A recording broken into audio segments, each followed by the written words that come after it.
আগামীকাল শুক্রবার মেহমান আপ্যায়ন অথবা ঘরোয়া ছোটোখাটো অনুষ্ঠানে কী রান্না করবেন সেটাই তো ভাবছেন। আর ভাবতে হবে না, আজকের পুরো ভিডিও দেখতে থাকেন।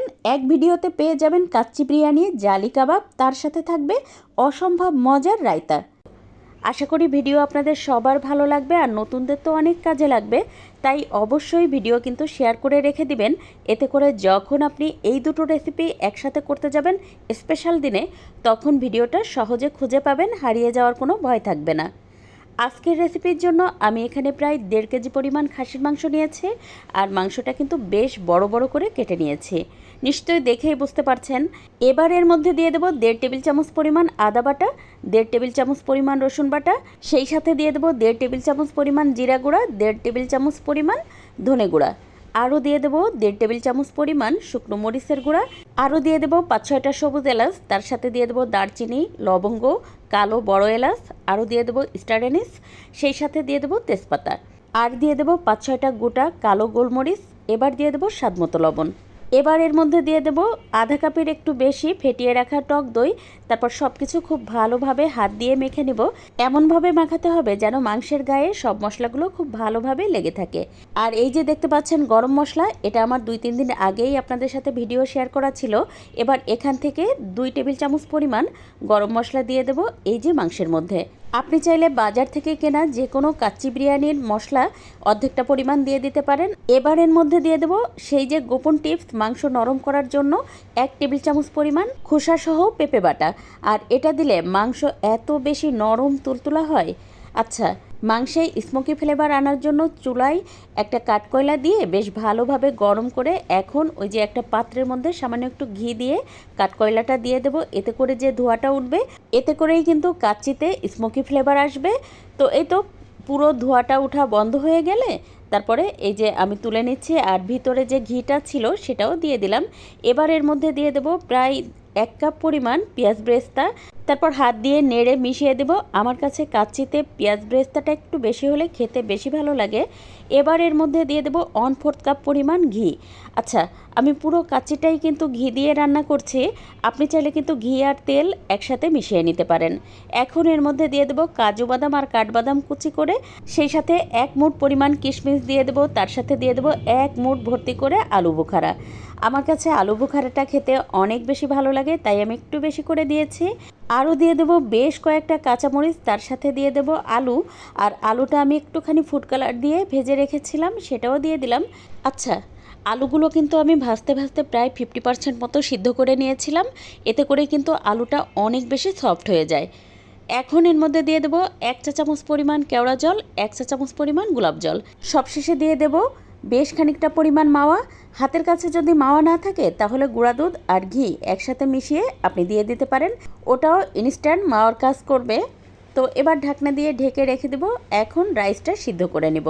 তার জন্য চুলায় একটা প্যানে পর্যাপ্ত পরিমাণ তেল গরম করে তাতে দিয়ে দেবো এলাচ, দারচিনি, লবঙ্গ, সেই সাথে দিয়েছি শাহি জিরা আর তেজপাতা। আরও দিয়ে দিলাম 1.5 টেবিল চামচেরও একটু বেশি লবণ, আরও দিয়ে দেবো 1 টেবিল চামচ পরিমাণ তেল। তারপর সব কিছু নেড়ে মিশিয়ে পানিটা যখন খুব ভালোভাবে ফুটে উঠবে, এবার এর মধ্যে দিয়ে দেবো 1 থেকে 1.5 ঘন্টা আগে ভিজিয়ে রাখা বাসমতি চাল। আর চালটা কিন্তু আগে আমি খুব ভালোভাবে ধুয়ে তারপর পানিতে ভিজিয়ে রেখে দিয়েছিলাম। এবার পানি ঝরিয়ে ফুটন্ত গরম পানির মধ্যে চালটা দিয়ে ভালোভাবে নেড়ে দিতে হবে। আর দেখতে পাচ্ছেন এখন কিন্তু আমি প্রায় 4 মিনিট মতো রান্না করে নিয়েছি। প্রথম যে রাইসটা দেব সেটা 4 মিনিট সিদ্ধ করে দিতে হবে, এতে করে রাইসটা কিন্তু খুব ভালোভাবে সিদ্ধ হবে আর একটাও ভেঙে যাবে না। এই তো প্রথম ধাপের রাইসটা আমি 4 মিনিট মতো রান্না করে নিয়ে তারপরে যে মাংসের উপরে দিয়ে দিলাম। এবার বাকি যে রাইসটা আছে সেটা আমি 7 মিনিট রান্না করে নেব।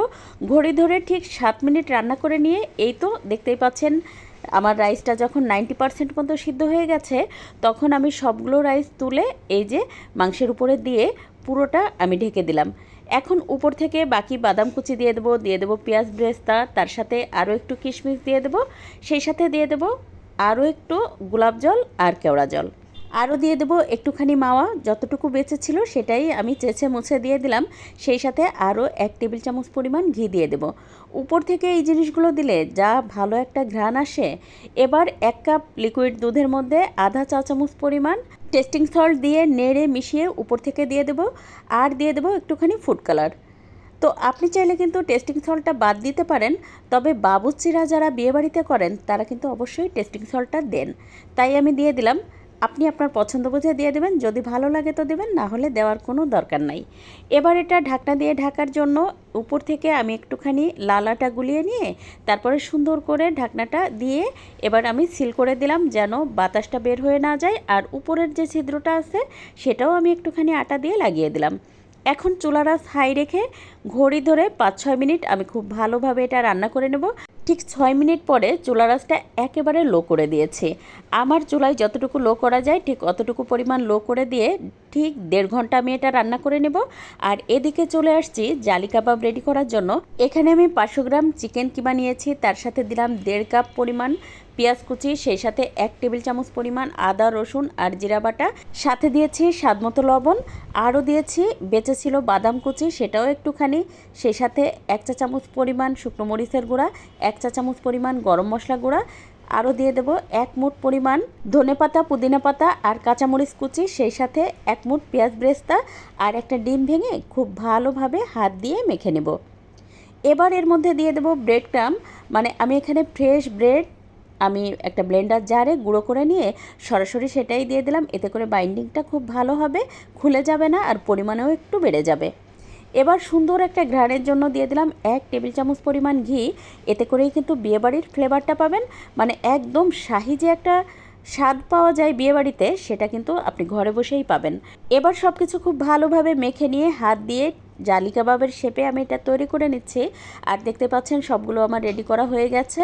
এখান থেকে আমি কিছু ডিপ ফ্রিজে এই প্লেটটা ধরে রেখে দেব, যখন শক্ত হবে তখন একটা এয়ারটাইট বক্সে রেখে দেব। আর আজকে যে কটা লাগবে সে কটা আমি একটা ডিম ভেঙে ডিমে আমি এটা ডুবিয়ে তারপর চুলায় একটা প্যানে তেল গরম করে এই যে ভেজে নিচ্ছে। আর এটা কিন্তু খুব বেশি সময় লাগবে না সিদ্ধ হতে, এই 7-8 মিনিট সময় নিয়ে ভেজে নিলেই কিন্তু সব কিছু মাংসটা সুসিদ্ধ হয়ে যাবে। আর চুলার আঁচ এই পর্যায়ে মিডিয়াম লো করে এটা ভেজে নেবেন, না হলে ডিম দিয়ে ভাজা তো তাই সহজে কালার চলে আসবে আর ভিতরটা একদমই হবে না। আজকের ভিডিও ভালো লাগলে একটা লাইক দিয়ে দেবেন আর পেজ ফলো করে পাশে থাকবেন। সবগুলো কিন্তু খুব সুন্দরভাবে ভাজা হয়ে গেছে। আমি প্রায় 8 মিনিট সময় নিয়ে এটা ভেজে নিয়েছি। এবার তেল ঝরিয়ে তুলে নেব। অনেকেই বলেন টিকিয়া কাবাব বা জালি কাবাব ভাজতে গেলে খুলে যায়, তাদেরকে তো বলবো এভাবে তৈরি করে দেখেন, একটুও ভেঙে যাবে না বা খুলে যাবে না। প্রায় 1.5 ঘন্টা পরে চলেন কাচ্চির ঢাকনাটা খুলে নিই একটা ছুরির সাহায্যে। এই যে আটাটা ছাড়িয়ে নিয়ে এবার ঢাকনাটা খুলে নিলাম। মাশাল্লাহ, দেখতেই পাচ্ছেন আমার কাচ্চিটা কতটা লোভনীয় দেখাচ্ছে। আমার তো এখন আবার ভয়েস দিতে যেয়ে খেতে ইচ্ছা করছে, এটা কি পরিমাণ যে মজার হয়েছিল। যদি আপনি ঘি দিয়ে এভাবে একবার কাচ্চি বিরিয়ানি তৈরি করেন তাহলে বাড়িতেই আপনি বসে বিয়েবাড়ির স্বাদ পাবেন। এটা খেতে অপূর্ব স্বাদ হয়। নতুনরা অনেকেই বলে থাকেন আলু একদমই নরম হয় না, তারপর মাংস তো খুব ভালোভাবে সিদ্ধই হয় না। তাই আমার নতুন আপু ভাইয়া যারা আছেন অথবা প্রবাসী ভাই বোনেরা, ব্যাচেলর ভাই বোনেরা, তাদেরকে তো বলবো কাচ্চির মাংসটা রান্নার আগে 1 টেবিল চামচ পরিমাণ পেঁপে বাটা দিয়ে ভালোভাবে মেখে রেখে দিয়ে যদি কাচ্চিটা রান্না করেন তাহলে আপনার কাচ্চির মাংস সুসিদ্ধ হতে বাধ্য, একদম নরম তুলার মতো তুলতুলে হয়ে যাবে। নিশ্চয়ই দেখেই বুঝতে পারছেন আজকে আমার কাচ্চির মাংসটা কতটা সফট হয়েছিল। শুধু মাংস কেন, আলুও একেবারে নরম তুলতুলা হয়ে গেছে। আলুটা ভাজার সময় ঠিক 40 থেকে 50% মতো সিদ্ধ করে নেবেন, তাহলে এই যে আলু সেটাও নরম তুলতুলা হয়ে যাবে। আর যারা পুরনো আপু ভাইয়ারা আছেন তারা তো আমার থেকে ভালো পারেন। আপনারা চাইলে কিন্তু এখানে যদি কোনো ভুল থেকে থাকে তাহলে আমাকে সাজেশন দিতে পারেন, ছোট ছোট টিপস দিতে পারেন, আমিও শিখতে পারবো। আমার হাতের এই রায়তাটা তো সবাই অনেক বেশি পছন্দ করে খায়, আর কেনই বা পছন্দ করবে না।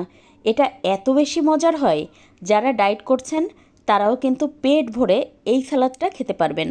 এটা খেতে আসলেই অনেক বেশি মজার হয়ে থাকে, তার জন্য একটু বেশি করে তৈরি করছি।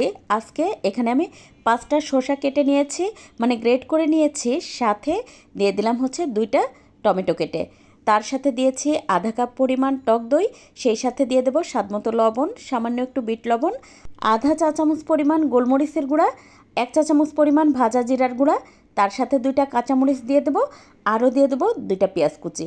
এবার হাত দিয়ে আলতো করে মেখে নেব। আর হ্যাঁ, পেঁয়াজটা একেবারেই অপশনাল।